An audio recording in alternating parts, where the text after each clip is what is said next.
morning, good morning, good morning. Hey, how are all my friends today? What's up? I got my Christmas spirit back, guys. Yay! I hope everybody had a good weekend. What did you guys do?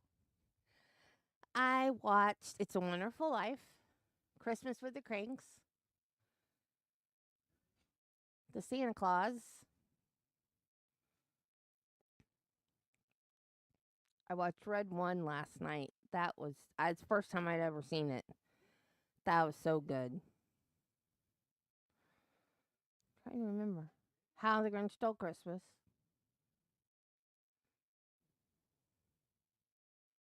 I don't remember. But I watched a bunch of Christmas movies over the weekend. And I got my scooter, which I don't have pictures of because the pictures are on the phone that is my camera right now. But I will put pictures in the community section. I meant to do it last night and forgot.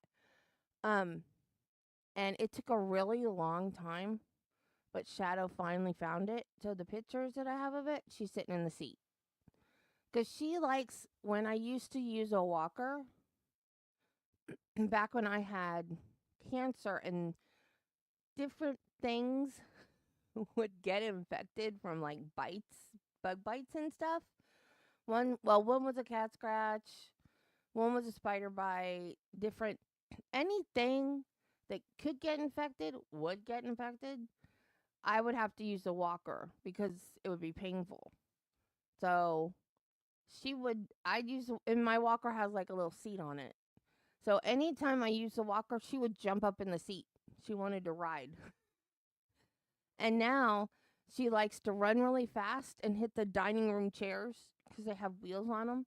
And she chair surfs across the dining room. Shadow's not right, y'all. I keep trying to tell you, she's not a normal cat. So she finally found the scooter. It's parked in the living room. And I walked out into the living room yesterday and she's just sitting in the seat, like, let's go. Let's go. I found a ride. Let's go. So I said, Travis, I wonder if we can put her in the basket and ride her around. And Travis said, maybe if she gets in the basket herself. But I don't think if you put her in the basket that she would stay in the basket. So maybe one day I'll have video of her in the basket while I'm riding her. Man, that cat has been full of pea and vinegar lately. I made these last year after Christmas. I'd started working on them before Christmas, and I didn't get them finished. So they've been out all year to go on my tree, and they had strings. They had shiny, sparkly, glittery strings in them to hang on the tree. We still don't have our tree up. That's the one thing Christmassy that I haven't done yet is put the tree up. Shadow ate the strings out of them. Aw, thank you guys. So the intent was to make more and maybe sell them at like a Christmas fair. We have all kinds of like little festivals around here. Well, I never got around to doing that, but these were gonna go on my tree. Well, now I gotta put strings in them again. Hi, my name's Debbie. Welcome to my channel. We are on part 7 of the Robert Bardo trial. And if you noticed, I changed my title. My friends that brought me the scooter are also YouTubers, and they sat down with me and explained click-through rate and SEO, which is search engine optimization, I think, and explained like the logarithm and stuff. And so I did a little thing with Chat GPT and changed my description and my titles And in future, my thumbnails are going to probably look a little different too. So we'll see if things start to pick up around here. Oh, and also for my number of subscribers, my channel is doing average, which of course, average, but average is better than doing poor. So I'm happy. Yeah, I had a cat. This is how I found out that tinsel on a tree is a no-no if you have cats. I had a cat that got very sick from eating tinsel. I had to take him to the vet. I won't say on stream what was happening, but you guys can probably figure it out. And they were like, no tinsel. And the vet was like, no tinsel on the tree ever. I was like, oh, okay. So we don't put tinsel on our tree anymore. And all of the garland is up. Well, unless you have a cat that likes to climb, but it's up higher. Like no ornament. The bottom of our tree always looks weird. Cause yeah, exactly. Exactly. It will cut them inside. So garland ornaments are never on the very bottom. They're a little bit higher. However, shadow doesn't mess with them. So we've started now we can do a little bit lower. But all the cats we've had before, the cat I had before Shadow, she would climb the tree. Shadow just likes to lay underneath it. She doesn't even mess with the ornaments and stuff. She just wants to lay underneath it. She'll start laying underneath it before we're done putting it up. So I can go a little lower with stuff now because she doesn't mess with the stuff on the tree. Let's look at trivia. You know, Wiggles, I don't think. Well, number one, big hair in the 80s was a thing. But I don't think with all those curls, she could have done it any lower without straightening it. Because that's a lot of curls and a lot of hair. But that was the thing back then. I mean, you guys have seen my glamour shots, right? They're in the community section somewhere. Yeah, I had big hair back then.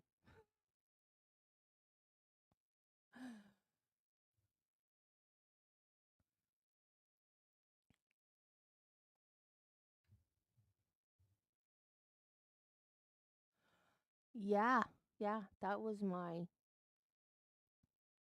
last 2-3 weeks. Yeah, I needed a do-over. And like one weekend fixed it. Oh, there was another Christmas miracle I forgot to tell you guys about. You guys have, well, some of you have heard this story. You may have heard the whole story, or maybe just heard that my mother in law stopped speaking to us like 3 or 4 years ago. She called us the other night and wants us to come see her. So, another Christmas miracle. Bardo carried a paperback copy of The Catcher in the Rye when he murdered Schaeffer, which he tossed onto the roof of a building as he fled. He insisted that it was coincidental and that he was not copying Mark David Chapman, who had also carried a copy of the novel with him when he shot and killed John Lennon. Chapman claimed in interviews that he had received letters from Bardo before the murder of Schaeffer, in which Bardo inquired about life in prison. Are you kidding me? That's consciousness of guilt. Does that come out in the trial, or was that suppressed in a motion in limine? Probably suppressed.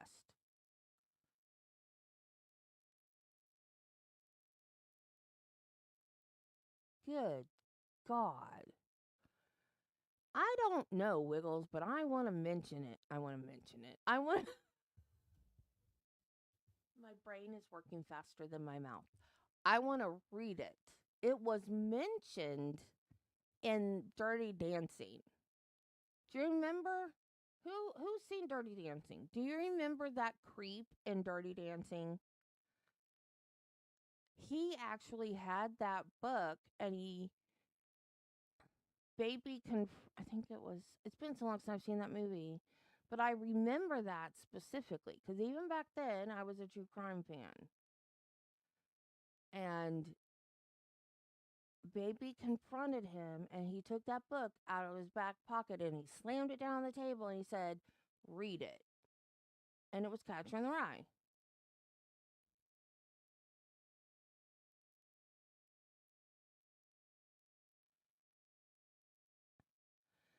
Jen, take B vitamins. I told my weight loss doctor, I thought it was because I wasn't eating enough protein.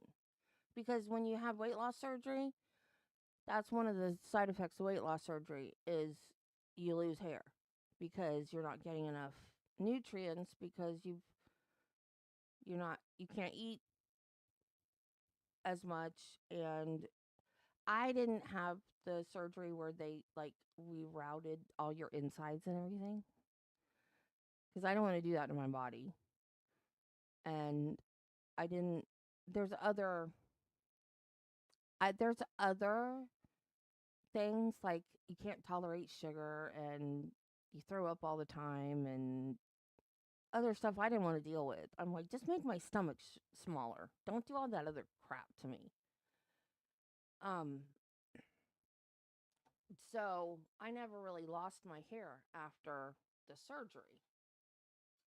And I was like, good. That's what I wanted. I didn't want to lose my hair. So now, menopause, joy, big handfuls in the shower. Well, I'm not as bad as chemo. I mean, chemo literally was handfuls of hair. But every time I washed my hair, like my hand, it would be like my fingers would be webbed with my hair.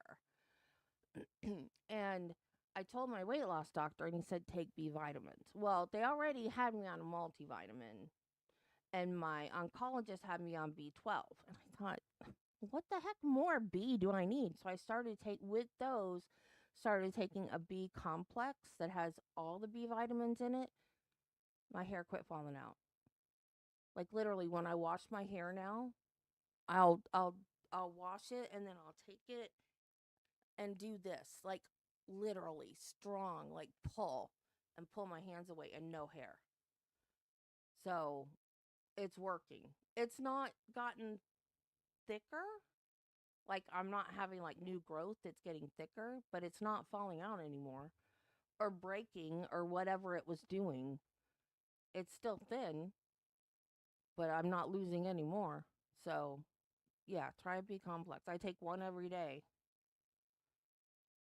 And I hate it because people used to say, like when I go to get my hair cut and every time I went to like a new hairdresser, they'd be like, "Oh my God, your hair is so thick." And I never hear that anymore. Like, and every time I complain that my hair's thin, Travis goes, "Well, you used to always complain that it was too thick." I'm like, "Well, yeah, I guess I had a lot to spare. So I guess it's not so bad that I'm losing it." So yeah, the grass is always greener, right? Okay, we were in the middle well, not in the middle, towards the end of his dad's cross examination. But it also says that his mom is supposed to testify. But there's not much left to this video. So I don't know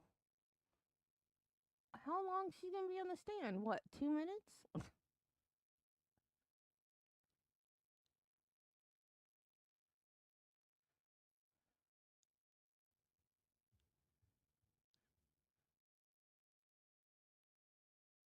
Right. Just let menopause do its thing, Wiggles, and it'll just all fall out. Or break or something. I don't know what it's doing. But it's not as thick as it used to be. Yep. Never content. It's human nature.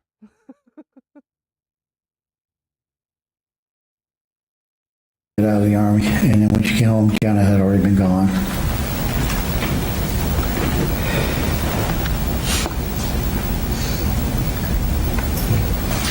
Seems, did you indicate that there was a videotape with the name Rebecca Schaeffer and her date of birth and the year 1989 on it? Yes. And was there another name on there? No, it was just her name. Manson was on the side of the different songs he had recorded. I remember reading more of them, but that one just stuck out. Manson? Yeah, Charlie Manson. That was the name of a song? There's something related to Charlie, because it had Manson on it.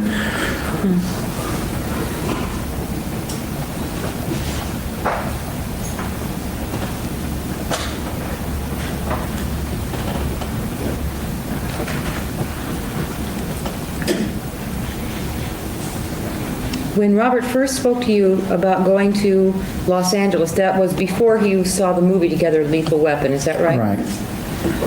How much before you saw the movie, if you can remember? I'd say a week, a little bit longer than that, maybe a little longer, 2 weeks or so. About 2 weeks before seeing the movie? Yeah, I believe so.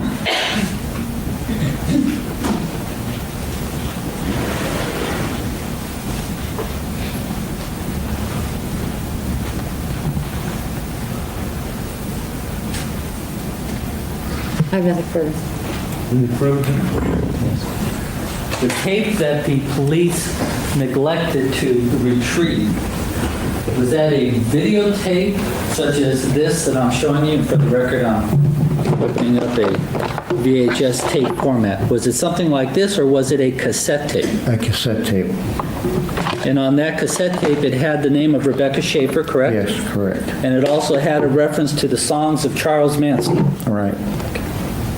Nothing further. All right, may this witness be excused? Yes. I have no objection. All right, you may be excused, sir. Thank you. All right, we'll take the afternoon recess, 10 minutes, ladies and gentlemen. I'll see counsel and the reporter without the machine in chambers.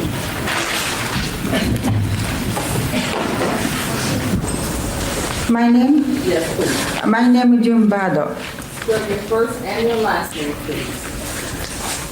First name is John, last name is Bardo. Is that J-U-N-E? Yes, Okay. J-U-N-E. All right, we have Bardo. All right, proceed. What's your relationship, Ms. Bardo, to Robert Bardo? I'm a mother for Robert Bardo.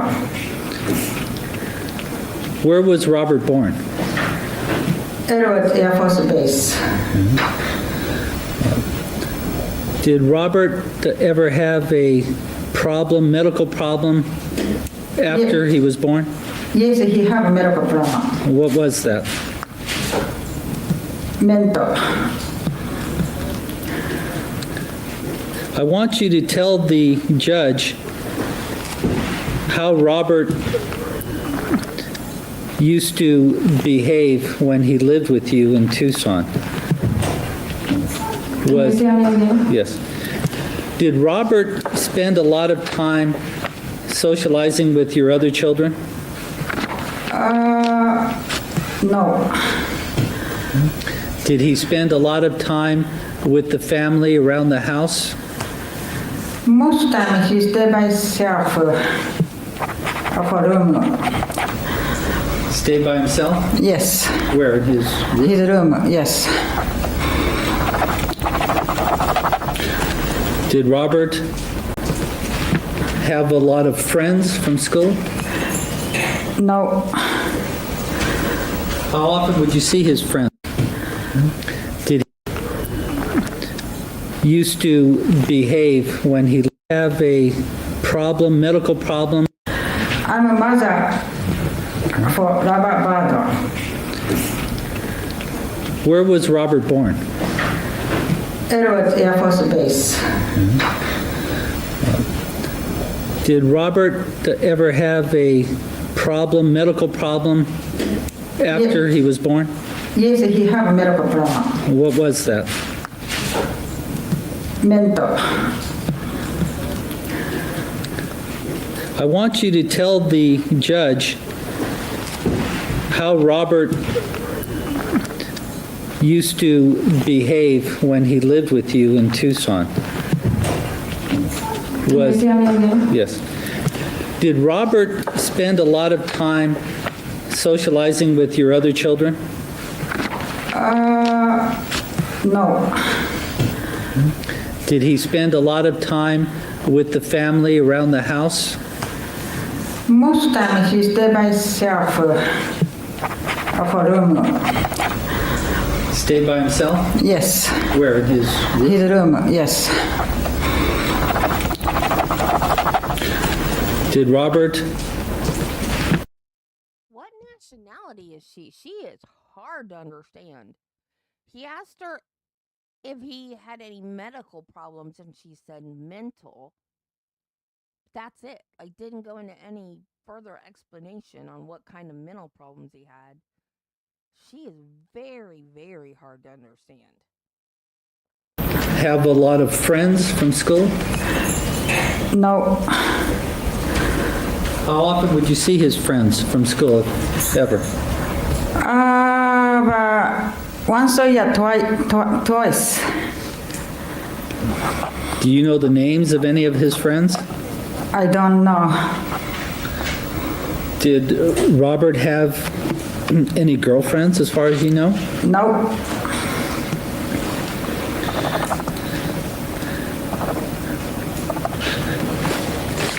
Did the state of Tucson or their representatives ever come to your home and take Robert out of your home? yes, Do you remember when that was? 1985. And did they ever place Robert in a hospital? Yes, When Robert was in the hospital, what did you do? Did you ever go to visit Robert? yes, I will go over. Did you ever obtain medication from the doctors for Robert?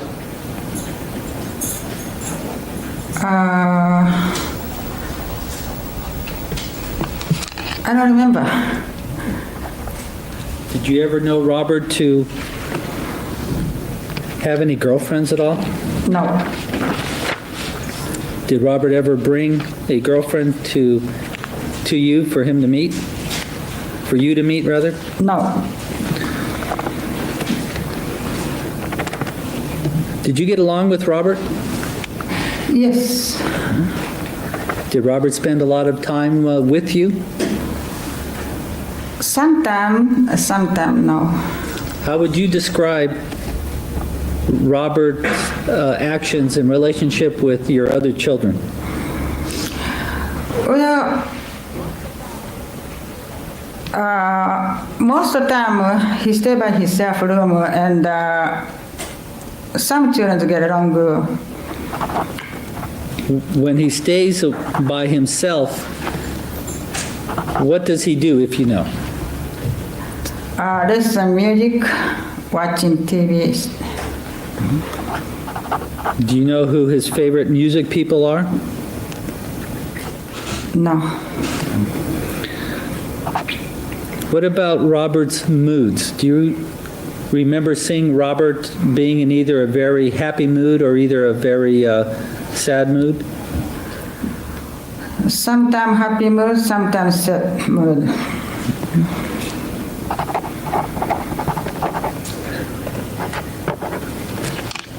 You have How do you have that many kids have one that stays in their room all the time and not know that there's something not right about this guy and just let him go off on his own to all these places? They said they wouldn't know he was going anywhere until he just said, "Okay, bye, I'm going to the bus station." Oh my God. I just don't know what else to say. a son, do you not, by the name of Jeff? Yes, Have you experienced any behavior on the part of Jeff that you consider to be unusual? I understand. Okay. Can you explain for me? Because English I understand. Jeff, your son Jeff, does he wash his hands a lot? Yes, He wash his hand many times. Does he do that consistently during the day? Day or night. So both in daytime and nighttime? Yes, a lot of time. Does he do anything with the light switch? Yes. What does he in do? and out, in and out. How about windows, as far as your windows are concerned? Yes, window open, close, open, close. And how long has this kind of behavior been going on? How long? Yes. How long? I cannot explain how long. I cannot agree. Okay. Did Jeff ever get hospitalized? Yes, How many times? once. Do you know who a Mrs. Morris is? I think Robert school teacher. You think it's Robert's school teacher? Yeah.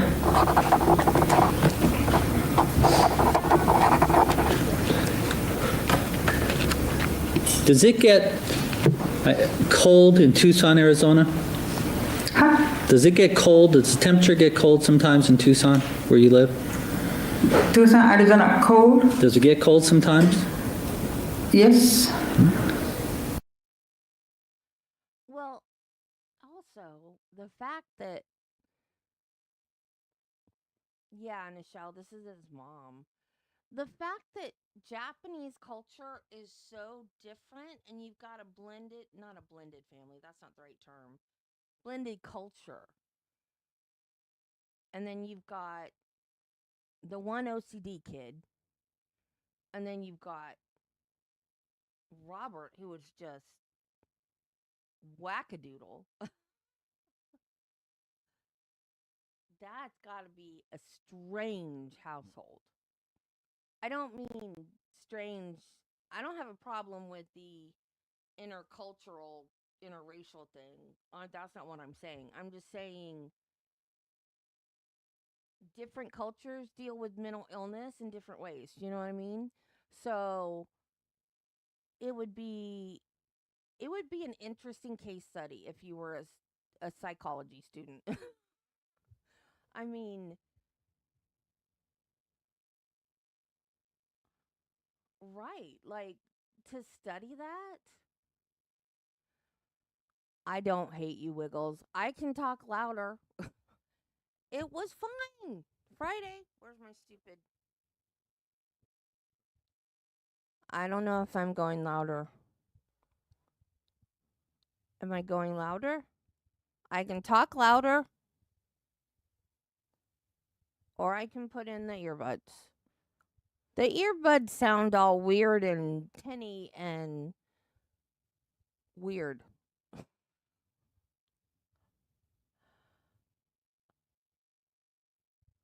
Oh, am I getting louder? Or is it just.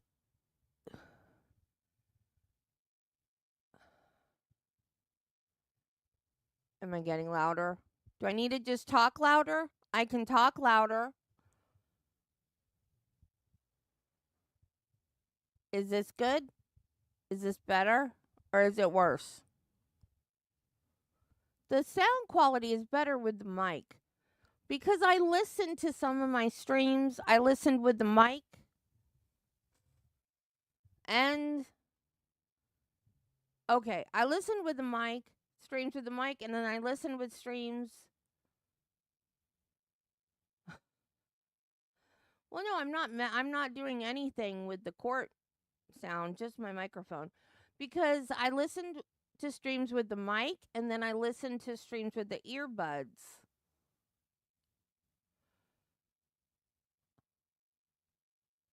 And the earbuds sound tinny and sometimes they cut in and out. And it just sounds like garbage. This is better quality. I just don't understand. Like I told Travis, next mic we get's going to have numbers on it so I can tell whether it's going louder or softer. It's aggravating. Because I just don't know which way I'm going when I turn the knob or the dial, whatever. I don't know why she's wearing glasses. I just think it would be a really interesting case study to study the dynamics of a home with the Japanese mother, the American father, the OCD kid, whatever he has, because all we know is mental, because they haven't said. It's just, it's a strange family dynamic. Not being racist or anything. I think you guys understand what I mean. Because different cultures treat mental illness differently. And it gets hot, of course. Yes, of course I have. Now, have you ever had the experience of seeing Robert dressing, say, in only a pair of shorts? Sometimes sloppy. Okay. Did you ever have an experience of seeing Robert going outside or walking outside, going to some location when it was cold? Yes. And how would he be dressed? Bathing suit. Bathing suit? Yes, bathing suit for very cold. And was that normal for him to be dressed in only a bathing suit, even if it were cold outside? No, I'm sorry, I didn't hear that. no. Did you ever see Robert to go outside in only a bathing suit when it was cold outside? Can you explain for me again? Did you ever see Robert dressed only in a bathing suit to go outside when it was cold outside? I see, yes.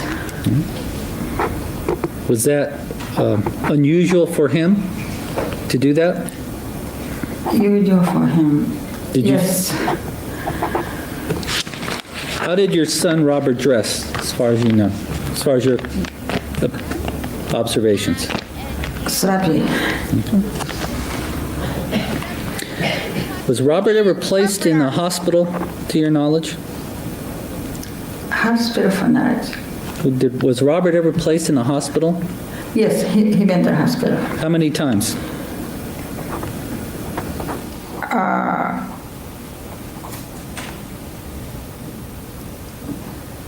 How many times? 3 times.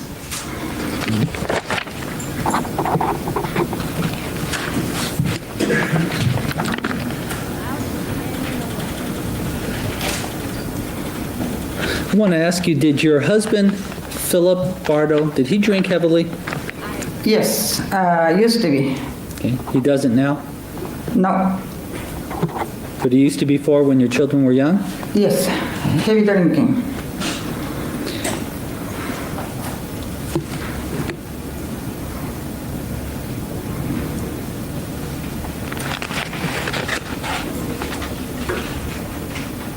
Do you know whether or not Robert ever made any threats to commit suicide? I know. Was that brought to your attention? I don't understand what you mean. Did you learn that Robert, your son Robert, had... Okay, sorry. Yeah, I agree. She does. I wonder if they had like a fling and she got knocked up, and so they got married and he just brought her home.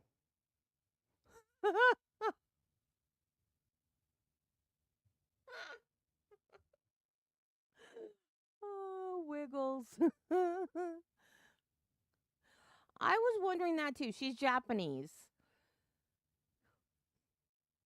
I was wondering that too. I was wondering if they spoke Japanese at home, because she doesn't seem to understand English very well at all. And I am so surprised they didn't get an interpreter.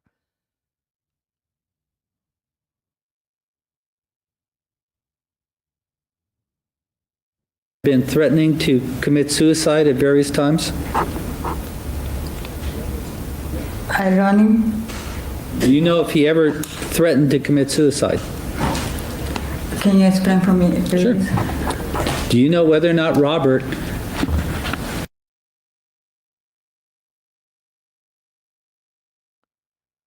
In my case, that would have been great. No, actually, body language would have done absolutely wonderful because she was very expressive with her face. I would absolutely have known what my mom meant.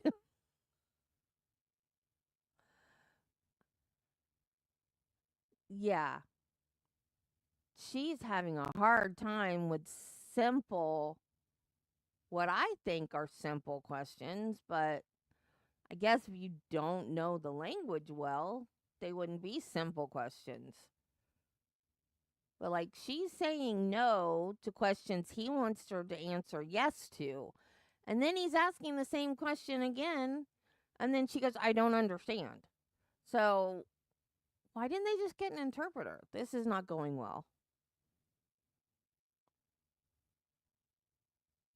Ever threatened to commit suicide? Do you know? I know, yes.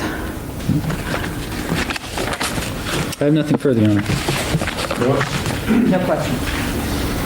May this witness then be excused? Yes. All right, you may be excused, ma'am. Thank you. Well, that explains why it was so short. All right. For the record, she's wearing glasses with the court's permission. Your Honor, may we approach? You certainly may. Hey, Carla. Thank you so much for being a member for 9 months. I still can't believe I've had memberships that long. Still waiting to get monetized, though.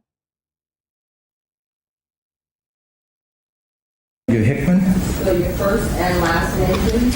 Donald Hickman.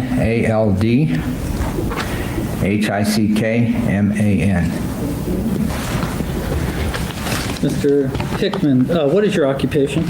I renovate and manage income properties. In 1983 through 1985, and perhaps beyond that, were you involved in employment with the state of Tucson? State of Arizona? State of Yes. Arizona? Mhm. That's right. And do you know this man over here to the right of counsel table, Robert Bardo? Yes, I do. And how did you come to know him? He was a student at Chaparral Junior High School. And what was your capacity at that time? I was a student advisor counselor. And what period of time are we talking about now? That I knew Robert or that I was there? That this occurred, that you were there? Okay, I was there from 1979 through 1984. What brought your attention to Mr. Bardo? A teacher by the name of Mrs. Morris referred Robert to me for counseling. And was that normal, that process? Yes, it was. And did you begin to counsel Mr. Bardo? Yes, I did. Now, when you first made contact and began your initial observations of Mr. Robert Bardo, can you tell us a little bit about how he appeared to you as far as, let's say, dress at the time? As far as his dress was concerned, normal. Did he appear to you to be like the rest of the students? Yes, And during the course of your, strike that, why was it determined that he needed counseling? He was referred by Mrs. Morris for some, what she detected as unusual behavior in the classroom, anger, aggressiveness toward other students.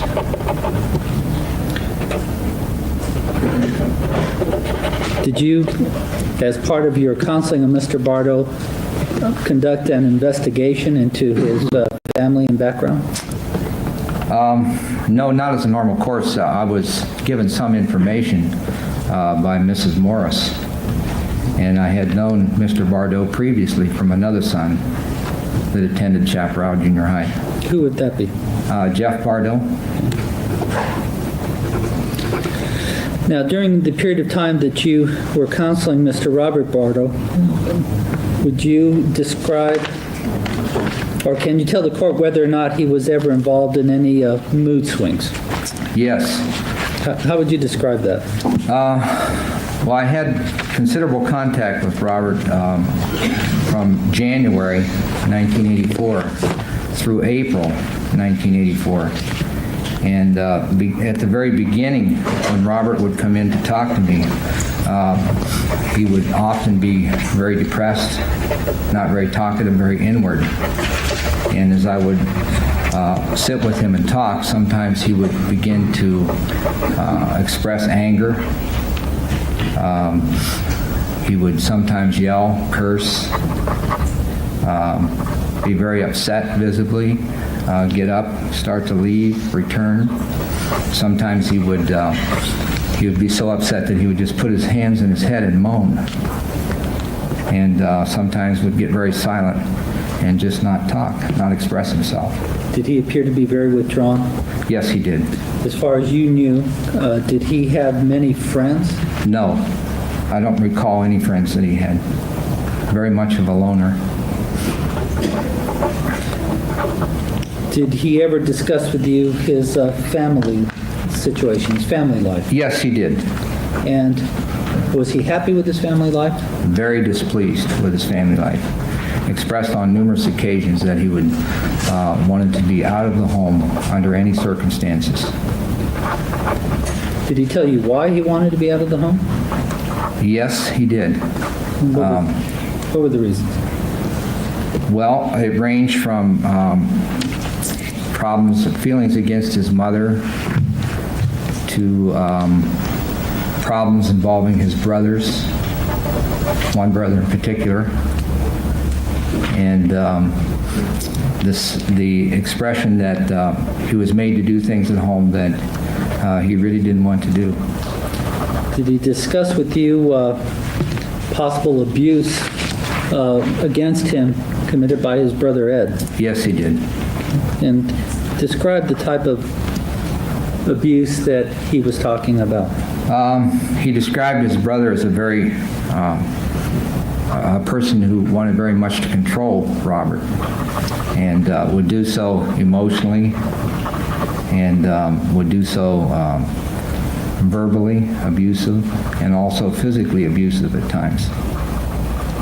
And did this appear to cause a lot of stress? Yes, it did.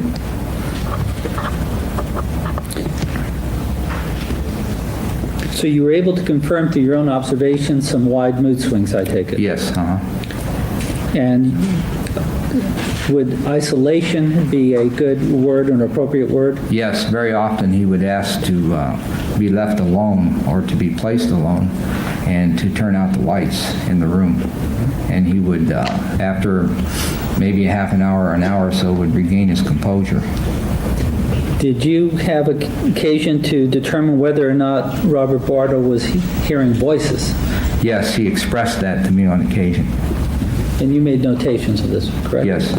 By the way, did you have an opportunity to discuss Robert Bardo with members of the police and/or district attorney investigators?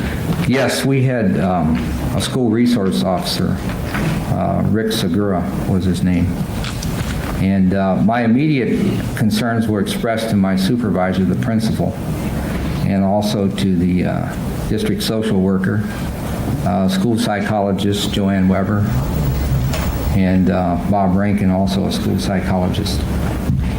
Did Robert Bardo, during the period of time that you were counseling him, when you were employed with the Sunnyside School District, did you know him to be involved in threats of violence towards other students? Yes. What do you recall about that? Well, when he was referred to me in mid-January of 1984, the concern was more for his anger in the classroom and maybe some hostility expressed toward himself. But there also were students in the classroom that would have a tendency to tease him, and he would become very angry and hostile toward them. Just a moment, there's an emergency call for you.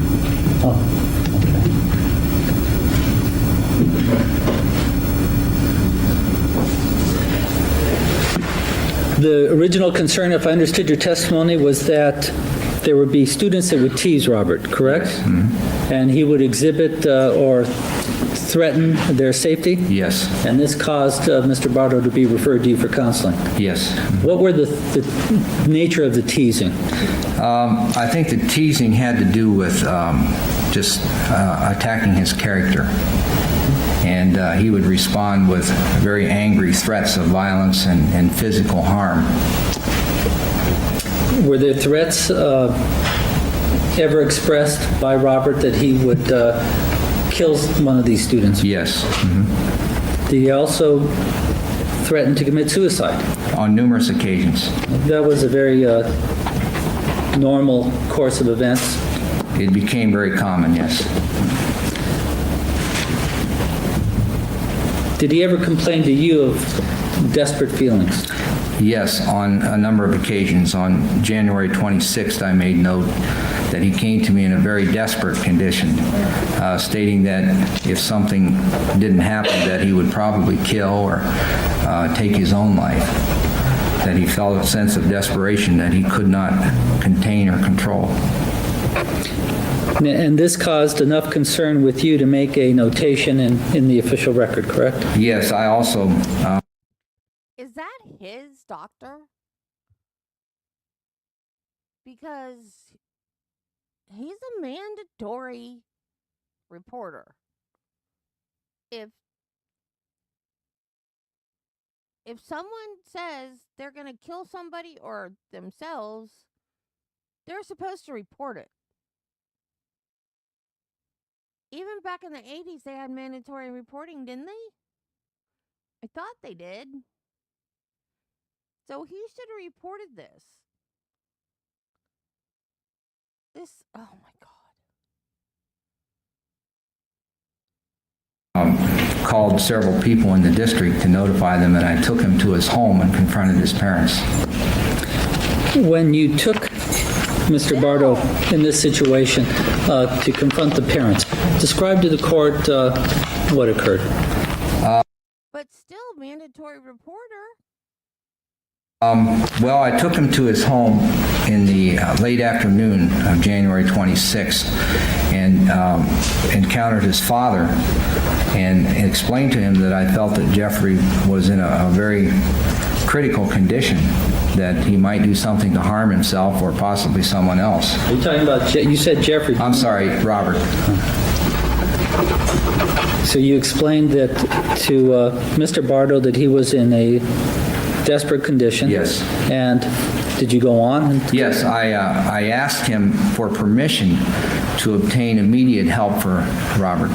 So you felt the situation was grave enough that immediate action was called for? Yes. CPS, Child Protective Services, have been contacted that day also, and they suggested that maybe he be checked into a shelter overnight until something could be worked out.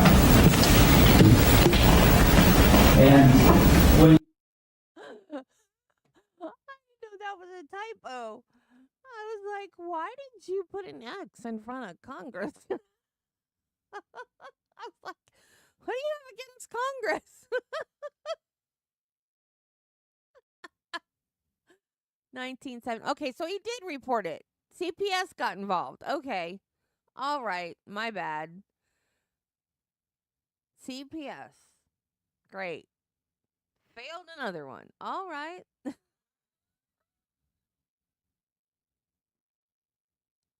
you spoke to Mr. Bardo, what was his response? His response was that he felt that maybe what I was telling him had some validity and that he would like to be of assistance. He would like to be able to cooperate. And how about the mother? Did you? Definitely not. She was very much opposed to me intervening in the family situation, as she expressed to me, and felt that Robert would be perfectly okay at home and left alone. So you explained the severity of the problem as you determined it to be. Yes, And she just disagreed. she disagreed. That's correct. She did not cooperate, I take it then, with your attempts at getting help No, with Robert? Mr. Bardo asked her to leave the immediate scene where we were discussing it, and he and I worked out an agreement. So what happened then after that period of time? I took Robert that evening to a shelter called Springboard, and they refused to accept him after much discussion and debate. They felt that he might be too dangerous for them, and also to himself.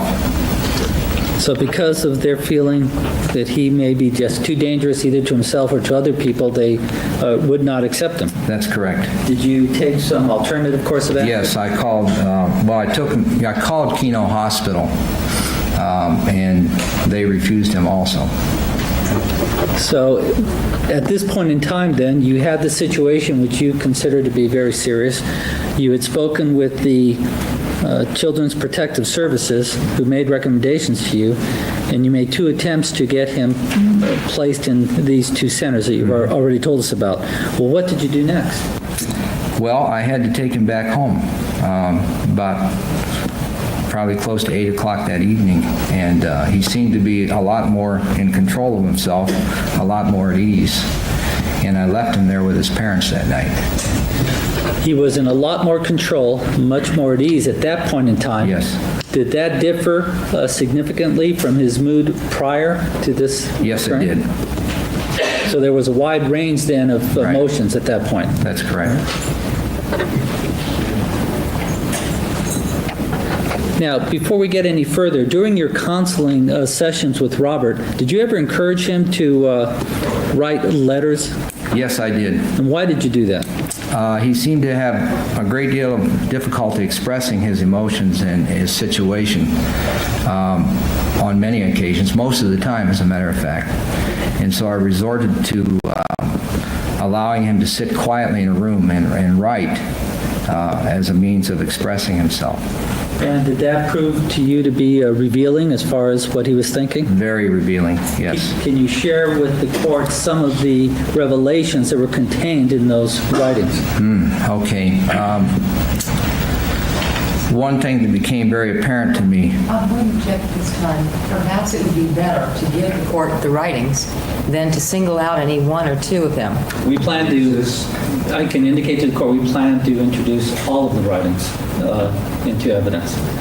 This is just to give a brief summary, and we will bring down all the letters. In fact, the paralegal is on her way down now. Does this satisfy the prosecution? Yes. If you could highlight some of the more memorable passages or revelations. wow, there were so many, but let me just, I've written down some words that he used to describe himself frequently.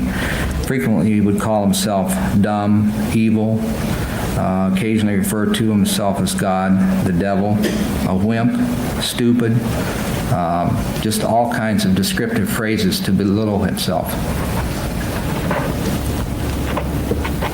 And it became very apparent to me very early in those writings that he had a very low self-esteem and almost to the point of not even believing that he made mistakes anymore, but that he just was a mistake, that he was a defect as a person.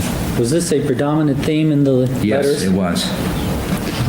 In the letters that he had written, did he ever threaten to harm anyone or kill anyone? Very often.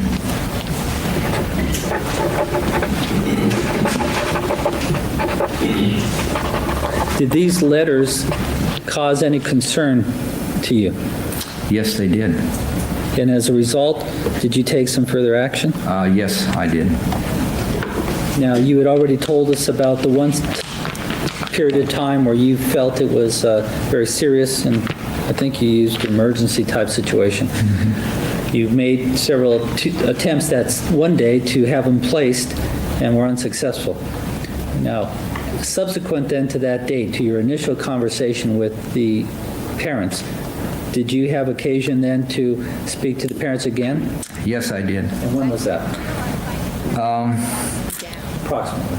Okay, 15th of February in '84, I met with the school resource officer, the school psychologist, both of them, and a woman by the name of Flora Sotomayor from Child Protective Services. And what was the import of the discussion? What was your reason for doing that? The immediate emergency situation of him being a danger both to himself and to others. Did you feel that was a real danger? Yes, very much.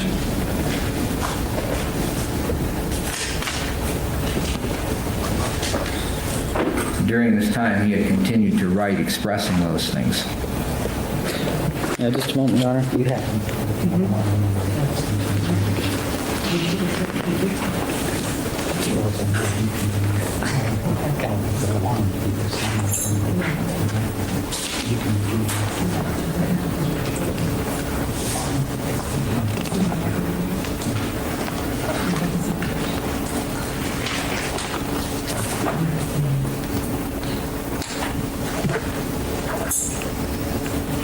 I'd like to show you, sir, Xerox copies of letters. You recognize these letters?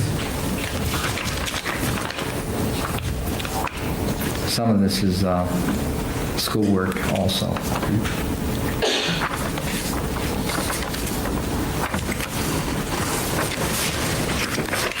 Yes. In fact, Here's one with my own handwriting. and your own handwriting. What is the topic there of that particular letter? It says date 2/9/84, page 1, Diary of a Madman. Diary of a Devil on page 2. Page 3, Diary of Insanity. Page 4, Diary of a Mental Idiot. And they go on. I recognize these. There are numerous letters, Yes. are they not? And those are the letters that you told us about that contain threats of killing other individuals? Yes, Threats of killing himself? yes. And just so that the record's clear, the penmanship here on these letters, would you characterize that as being neat? No, How would you describe that type of writing? from a very anxious person. And Your Honor, as we've indicated, I've shown this to Ms. Clark, and she will make sure that you receive the full set in case there are any. I take it you were holding two sets no, of the this- same thing, or a second set? Second set. Second set, right. Quite numerous.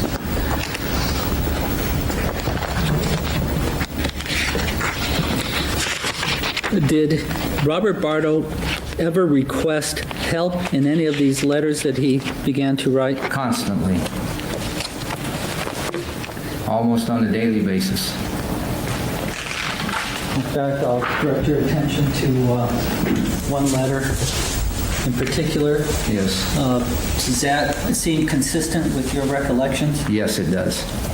And it indicates at the top, I'm not able to relax here, semicolon several times. I have to get away. Right. And then help, the semicolons. Is there a notation there? Please do not ignore this. Right. Please don't, I need help now. I can't take it. And this you remember seeing? Yes, I do. And this is indicative of the type of letters that he was writing at the time? That's correct. And indicative of the numerous times and ways that he would request help? Yes. True? Mr. Galindo, Yes. do you intend to shortly finish direct or not?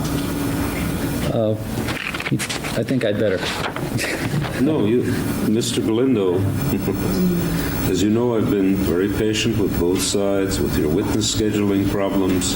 I am not going to put any pressure on you to finish direct. It'll be very quick. What I need to do is know. Give me about 5 As you know, we got a late start today. It was not my fault, was it? I think it was Ms. Clark's one, I'm not sure. I'm sorry?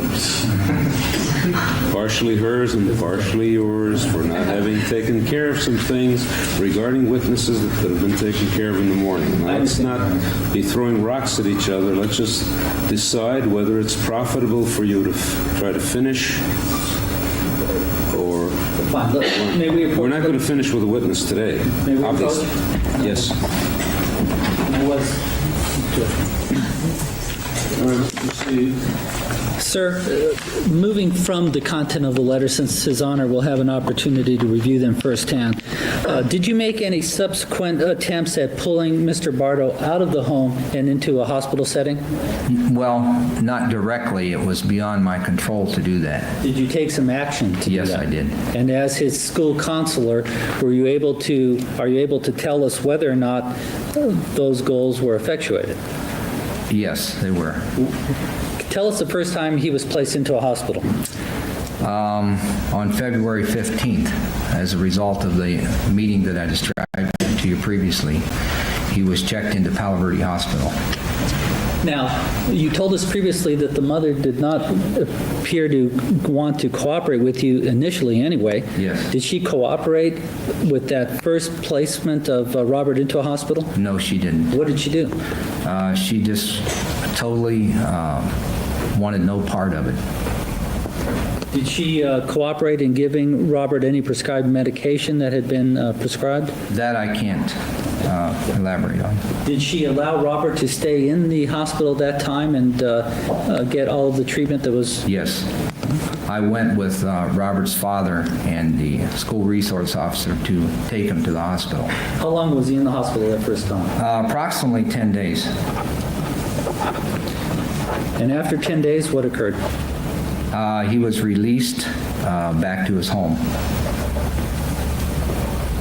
Subsequent to that, was Mr. Bardo pulled out from the home again? No. Is it your recollection that he was pulled out of the home one time only, on one occasion? Yes. Mhm. Was there another hospitalization after the one that you just told us about? There were attempts to have him evaluated. And why weren't those attempts followed through? The mother refused to sign the papers. And there were several attempts, I think. Yes. Mhm. And on each attempt, the mother would engage in conduct or activity which did not allow Robert to get the help that he needed? That's correct. What did you do as a result? I would try to contact him through our school personnel and on occasion directly on the telephone. And so what happened? What was the long shot of it? Were you able to get him further treatment, further counseling? Well, I have a note here that on April 2nd, Mrs. Bardo called the school and requested that we would not talk to Robert anymore. But Who is referring to something? Do you have, what are you referring to? personal notes. Can I possibly see what the witness is referring to? Sure.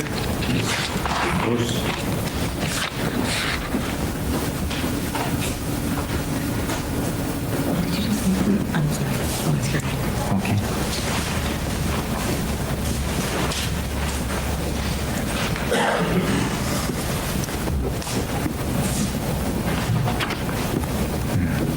It's drawing paper, isn't it? Just for the record, sir, you did speak to the police about your interaction with Robert, correct? Through the school resource officer. You mean now, in connection with this case, or at the time the events were occurring? Because I think you asked that question once before and got an answer about a different time period. In connection with this case, after the death of Rebecca Schaeffer, were you contacted by district attorney investigators or members of the Los Angeles Police Department? I believe I was contacted by district attorney from Tucson. And also, I had a visit from someone from Los Angeles.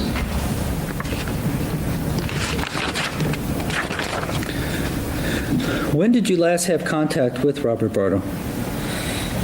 I think it was in April of 1984, towards the end of April. Do you remember detailing a written report? I think you've seen this. It's from Discovery. Ask you to take a look at what appears to be a 3-page report at the top of Robert Bardo. Yes,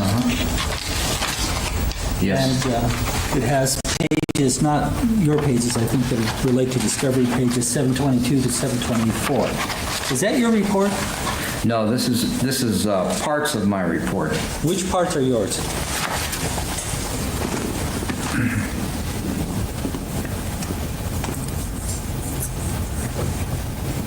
This is a report by Carol Roos, who's a social worker in the district, and she took conversations with me and incorporated them into her report. Okay, then directing your attention to references where it indicates his writings, Robert Bardo's writings, have in general revealed indication of serious emotional disturbance. Is that your information? Yes, uh-huh. And that's the indication of 21084, Diary of a Madman Right. by Scarface, Diary of a Devil by Scarface, Diary of Insanity by the fucking devil. Yes. That's your notation? Yes, uh-huh. And there's notation here about giving specific plans for killing and taking hostages Yes. involving a knife and a gun. Those are your notations? Yes. The notations below. The people at the school did a good job of stopping me from killing myself. They made a mistake because they saved the devil. Now the devil must kill. Is that your notation? Yes. Those are direct quotations from Robert. And then the statement, he states over and over that he is not kidding. Is that your Yes. reference? And then in quotations, who cares about punishment? The only punishment is my home. I'm going to be the next Hitler. Right. That's a direct quote. Yes. Hail me, damn you. That's a direct quote. Yes. I rule, I am God. I will make my own society. Yes. Kill, vengeance, Yes. violence, destruction, kill. These are all his quotations. Yes, correct? that's correct. Those quotes from letters they wrote? Yes, those are excerpts from letters. I made This helps the defense. How? He is admitting that he's going to kill someone. That's admitting that he killed someone. That makes him guilty. That's his attorney telling everybody that he wrote he was going to kill someone. Okay? Sure. Yeah, I know they're going for the mental defense. I don't get, how does this help? That sounds like he's aware. Oh, they messed up. They let me go. Now I'm going to go kill someone. What? Oh my God. have asked this already, but just to make it clear. At what point did you quit having contact with Mr. Bardo? On April 25th, 1984. And why was that? Why did you quit having contact? Robert was out of school. All the avenues for having him evaluated or helped had been exhausted. And after several meetings with the parents, either with myself and Mr. Richardson, the principal, or with other people in the district, on the 25th of April, Mrs. Bardo finally told me that she would not have contact with us again. And so Mr. Bardo dropped out of school at that point? He was already out of school. He had been out of school since Palo Verde referral in February. And throughout this entire period of time of your contact with him and the family, did Mrs. Bardo ever cooperate with you at all in helping Mr. Robert Bardo receive help? Never cooperated. In fact, to the contrary, did she always deny that Robert ever had a problem? Continually denied that he had a problem, yes. Did you find that frustrating, sir? Yes, very frustrating. Thank you. Good afternoon, Mr. Wilson. Hi. I'm going to try and be brief so that you can get back out to Tucson.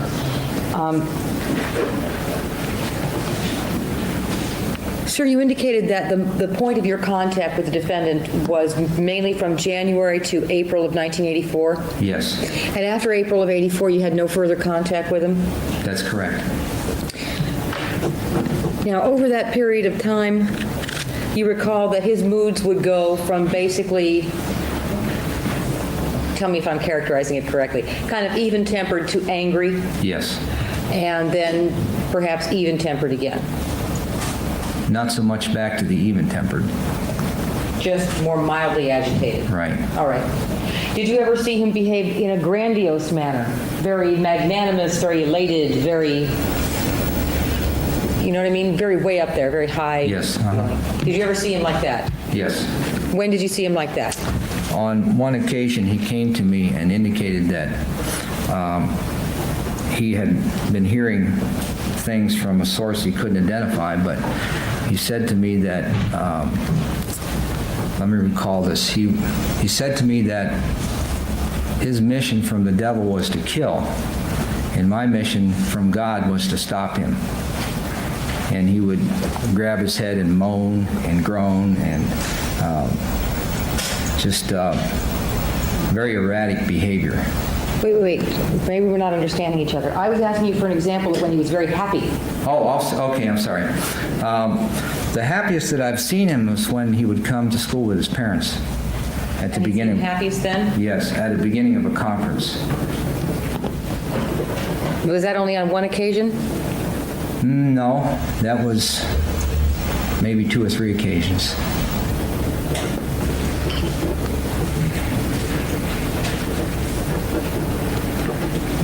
Okay, now let me just confine my questioning to your interactions with him as his counselor, forgetting about the family.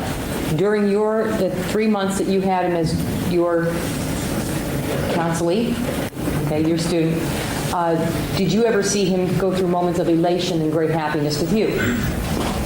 Yes, occasionally. Alone, okay, and what did he ascribe the reasons for that happiness to be? He would say at times that he felt like he had things under control, that he felt the pressure was lessening, that he felt like he would be able to handle things.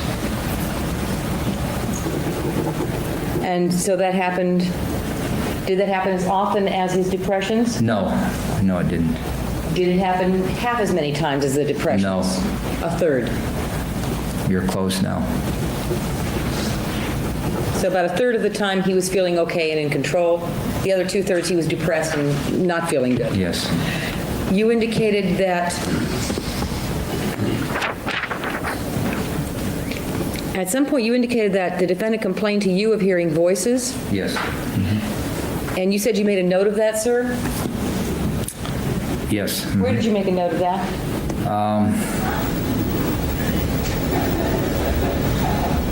I think I made just a personal note, which I sometimes would, after people would leave my office, I would just summarize various things. Did that personal note ever make its way into any of your reports?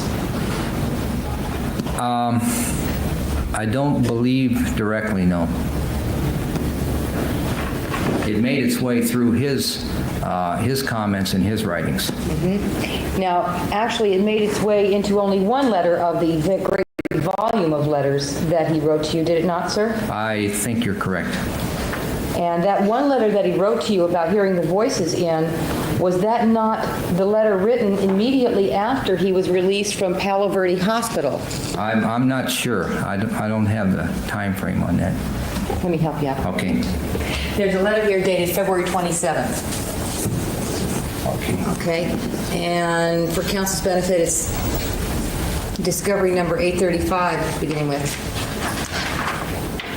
And there is a part in here at the bottom of the page. Let me start closer to the top. It says, he talks about the search program, then at the bottom of the page he talks about voices in his head telling him to kill. Yes. Okay. So this is the letter where he said that. And he indicates also in this letter that he is studying psychology. Yes. And did he also indicate... Let me see if I can find it.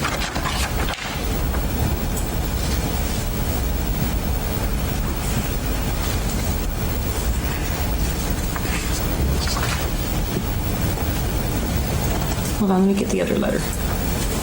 There was, are you aware at this particular time, sir, of exactly when the defendant went to Palo Verde Hospital? Yes. And when was that? It was February 15th, I believe. Oh, all right. Now, this letter is dated February 27th. So that's yes? Yes. It would be then about 12 days after Yes. that. Now, if he was admitted on February 15th, he stayed for 10 days, he got out on February 25th, is that right? I'm not sure of the date. I think it was approximately 10 days he was there. Okay. So if this letter was written on the 27th, it was 2 days after he was released, if you're correct about that 10 days. Yes.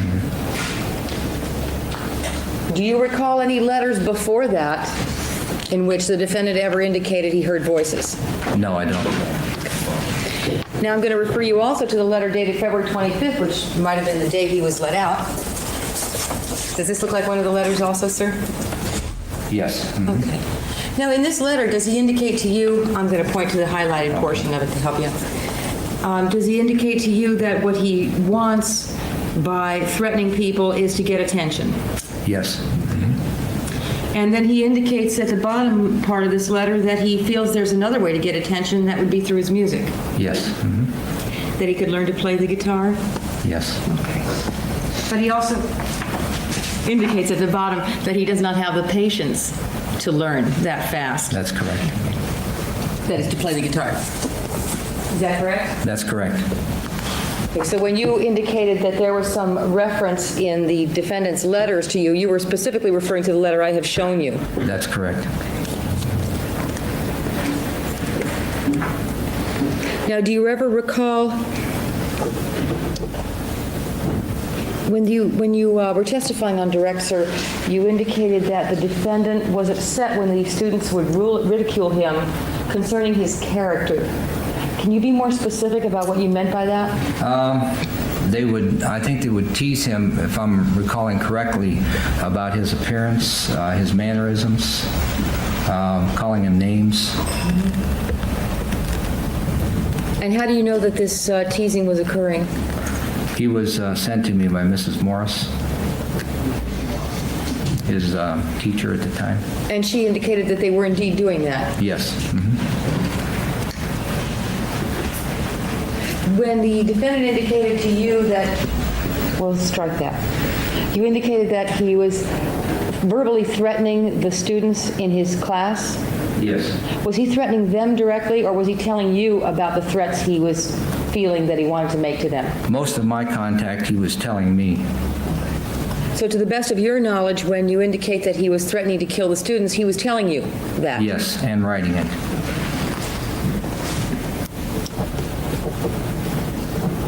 To the best of your knowledge, sir, do you have any information to indicate that he went and directly threatened the students themselves? No.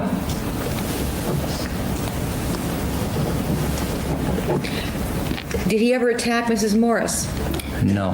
Did the defendant ever attack you? No. Did he ever complain of hallucinations, seeing things?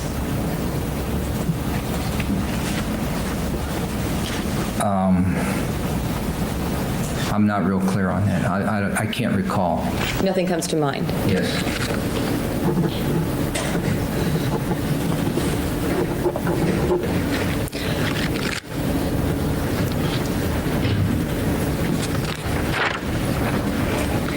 In some letters, did the defendant also refer to the fact that people told him he was smart Yes. and that he did well in school? Yes. And he acknowledged that he got straight A's, but was upset with A minuses or B's on Yes, occasion? that's correct.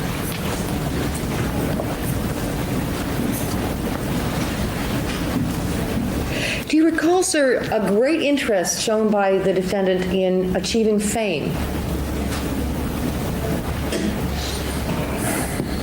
I'm talking about his writings. Yes. Fame by being a great rock star or just Right. being famous in general? Yes.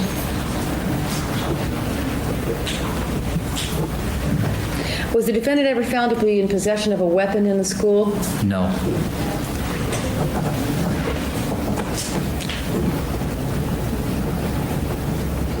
And when you indicated earlier that he was behaving in an aggressive manner with respect to the other students, can you describe what kind of physical acts you're talking about? It was reported to me that he was reacting to their teasing by threatening them Okay. Threatening them how, do you know? physically. To hurt? Yes. To hit? To hit.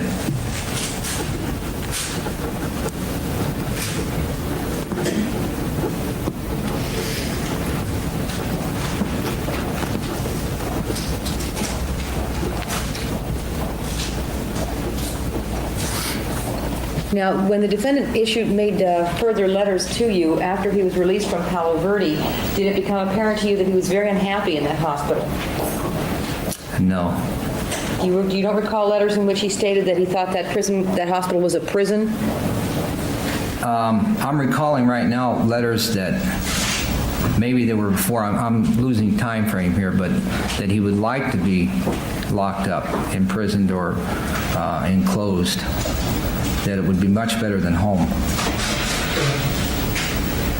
And also, I need to express to you that after he was released from Palo Verde, a lot of his letters I would simply send to proper personnel in the district after reading through them. He was no longer in the school. And I lost personal contact with him for the most part. Okay. So that your memory is going to be understandably a little less clear about Right, that's the correct. interaction, certainly. I'm showing you now the letter written on February 25th, I guess it would have been the day he was released, in which he indicates, I try, so why do they want to kick me out of school? Is it because they fear me? Well, they shouldn't if they help me by other ways besides going to that prison they call a hospital. I will not go back to that hospital. The only way I can be helped is by music and me. You know, I'm trying to get people's attention by saying I'll kill. I wouldn't exactly call my writing threats. I would call them pleas for help. Yes, I remember Recall that? now. Mhm. And he made many demands in his letters to you for things like a room alone, his own guitar, his own music, isn't that right? Yes. Mhm. And at the end of the same letter, sir, doesn't he also indicate, no, I will not kill, but I will make them sorry, referring to the people that got him kicked out of school? Yes. Mhm.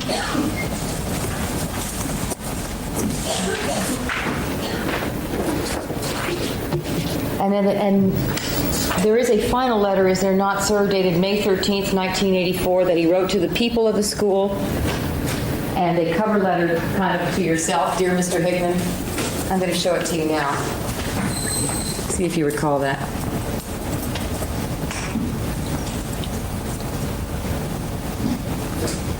I'm having trouble recalling that one.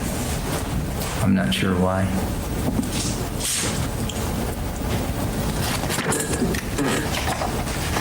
I have to honestly say, I don't recall this letter. This one doesn't ring a bell. Doesn't ring a bell at all. All right. But if you furnished it in the materials that you sent, That's a possibility, yes. okay, you don't necessarily remember all of these letters, do you? Right. It's quite a thick file, is it not? Yes, it is. And in this letter, he basically disavows all of the threats and apologizes and asks to be let back into school, does he not?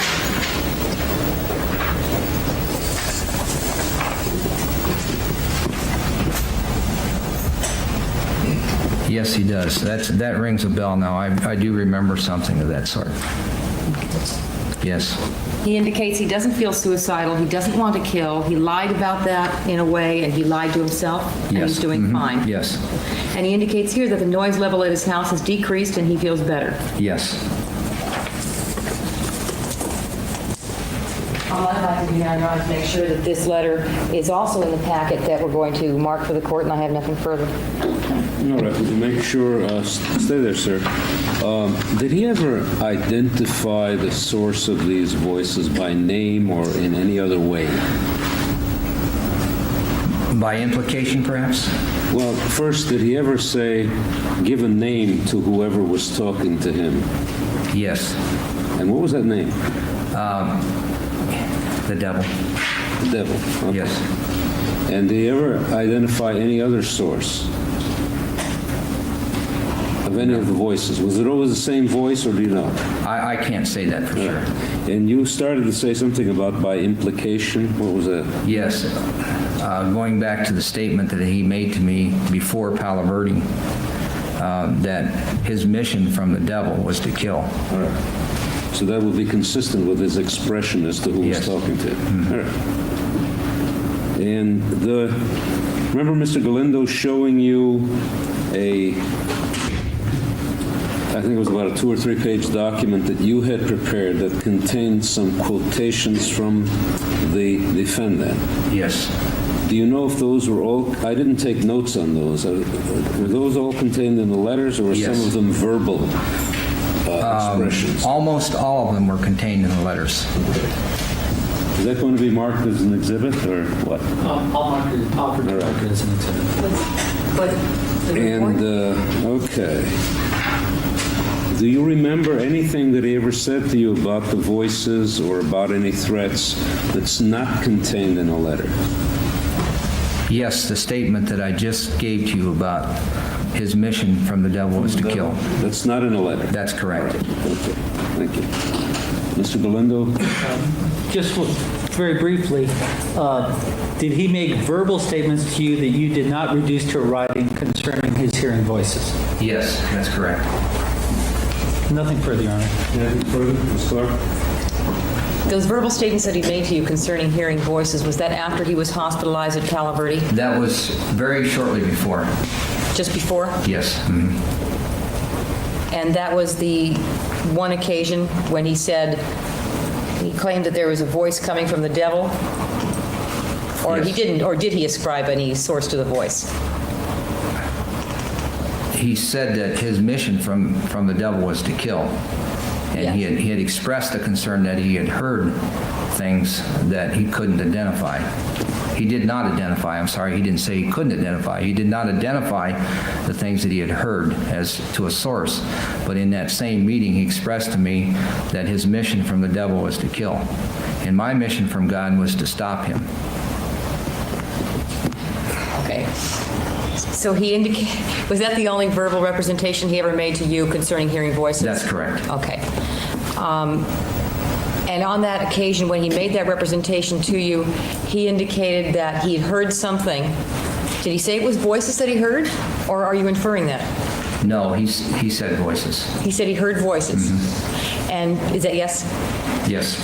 And did he give you a source for that voice, or are you inferring now that it was the devil? I'm inferring. He did not identify that source. And did he tell you what the voices were saying? No, He just said he heard voices. that's correct.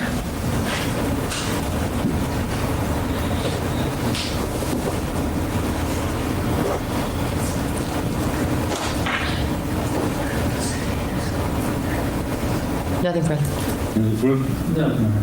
All right, may this witness be excused? Yes. All right, thank you, sir. You may be excused. Did the court make reference to whether we'd be willing to mark as an exhibit that those documents that he had referred to? I believe that was the pages indicating Robert Bardo at the top. We will move to mark that as defense C. As I recall, it had some yellow highlight on it. It's this one, Your Honor, but we can Xerox it so it doesn't have the highlights. It doesn't I'm not matter. concerned about whether it has or not. I'm just trying to identify it. Yes, that was this one. Which you can see? Page 722, yeah. So we would mark that as defense exhibit C. And since we're at the, Yeah, I haven't read it. I just wanted to make sure that the remarks that he stated were available to me. Yes. So, and I also, since we're at this juncture, would move at this time defense exhibits A, B, and C into evidence. well, let's see if there's any objection to C. The report? Yes. That's what I'm looking at now. Thank you, Your Honor. Yes.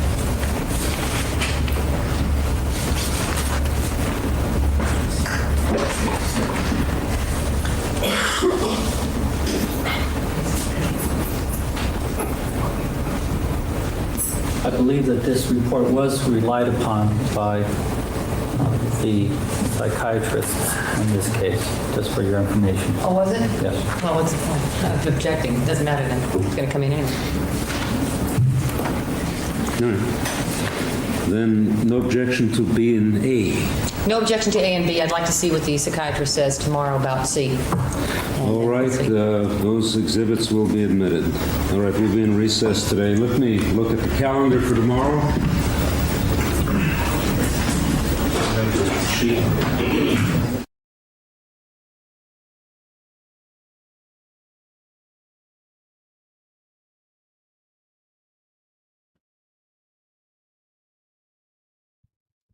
Okay, we're going to stop there and go over to the Brian Walsh trial.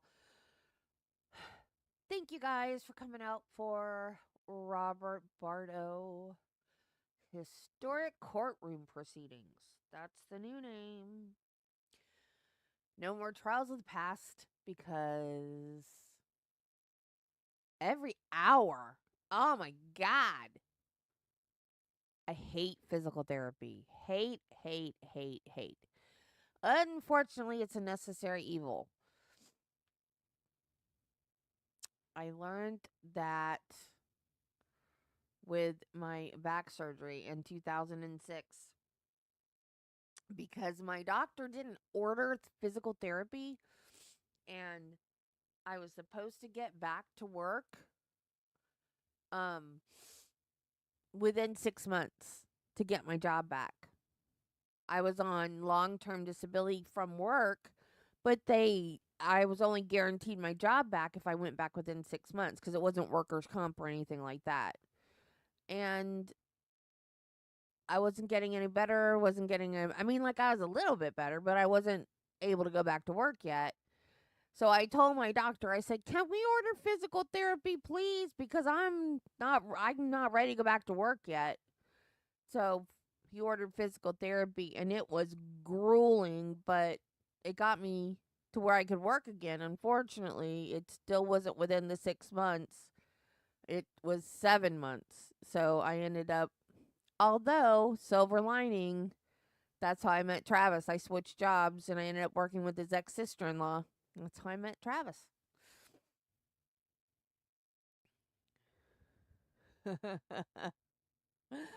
Yeah, there you go. Physical torture. Well, since it's just your fingers, but when it's your back, my arm, when I had my shoulder replaced, my first exercises, I could not move my arm myself. Travis had to do it. So I had to lay down on the bed, and Travis had to move my arm like that. And I wasn't allowed to do anything. It had to be totally passive movement. So I had to relax my arm and let Travis do it. Do you know how hard it is to relax your any part of your body and let someone else move it? It's not as easy as it sounds.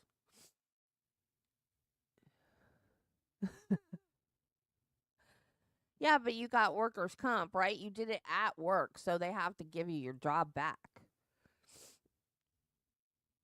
I hurt my back at work, but workers' comp wouldn't cover me because I had a history of back problems.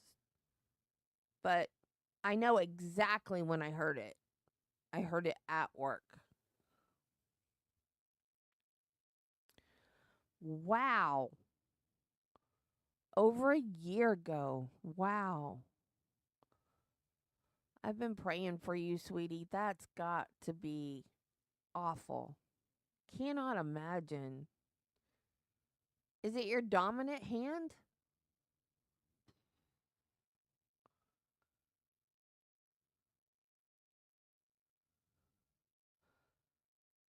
Well, that's good. That's good. Okay. I had Walsh originally set for 9:30. I mean for 10. No, for 9:30, and then I changed it to 10, and then I changed my mind. What time is it now? 9:40. Okay. So we're going to split the difference and make it 9:45. So, we're going to go over there. 3 surgeries. Wow. Man. Yeah, I guess cuz like all the little bones and stuff and your hands and your wrist, all those. Ugh, yikes.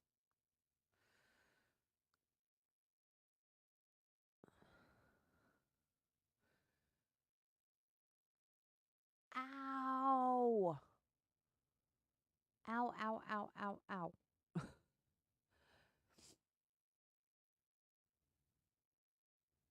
Man, I feel for you, darling. Okay, bye. Have fun at therapy. We will see you later. Okay, guys, thank you everybody that came to watch Historic Courtroom Proceedings, Part 7. Bye, Nichelle. We'll see you later. And as usual, I set it to redirect, but you know how that goes, because YouTube be YouTubing. But the other stream is set up. I have it set for 10. I'm going to change it for 9:45. And I will see you over at the Brian Walsh trial in just a few minutes. I love you guys. If you're not going to join me for the Brian Walsh trial, I will see you guys later. Thank you, everybody. Thank you, replay crew. I will see you in a few minutes.